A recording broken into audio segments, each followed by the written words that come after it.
Je pense que le plan publié conjointement par le ministère du Commerce chinois, le bureau de la Commission centrale des affaires du cyberspace et la Commission nationale du développement et de la réforme visant à stimuler le développement du commerce électronique de la Chine au cours de la période du 14e plan quinquennal est en phase avec le développement économique, social et les objectifs à long terme jusqu'en 2035 de la Chine.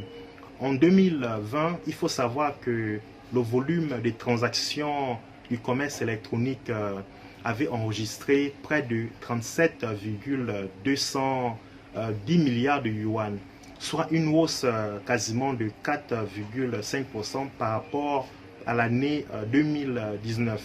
Alors que les revenus d'exploitation du secteur du commerce électronique se sont élevés à près de 5 450 milliards de yuan, soit une hausse annuelle quasiment de 21,9% et représente d'ailleurs aujourd'hui une part très importante du commerce extérieur chinois.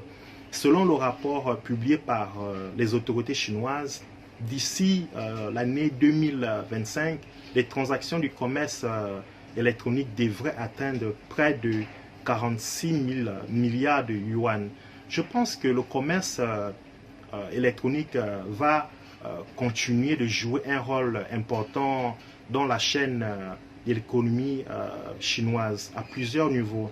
Premièrement, j'estime qu'il permettra aux consommateurs de se fournir en produits divers et variés en provenance du monde entier. Deuxièmement, je pense qu'il permettra aux petites et moyennes entreprises à participer activement au commerce international. Comme troisième point, je pense que ce commerce électronique va considérablement améliorer la compétitivité de l'économie chinoise. Quatrièmement, il va promouvoir l'innovation. Par exemple, de nombreuses plateformes en Chine vont utiliser des mégadonnées pour des analyses des transactions et assurer le suivi. Enfin, comme cinquième point, je pense que ce commerce électronique va continuer à créer de l'emploi en Chine.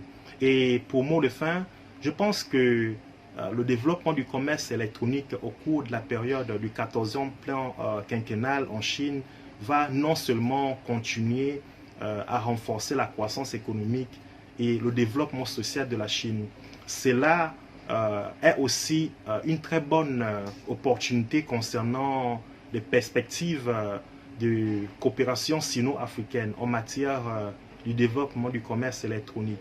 Car la Chine possède une très grande expérience dans la culture du marché du commerce électronique, notamment le paiement en ligne et la logistique. Ce qui, je pense, peut être utilisé comme une référence pour le développement du commerce électronique en Afrique à court, moyen et long terme.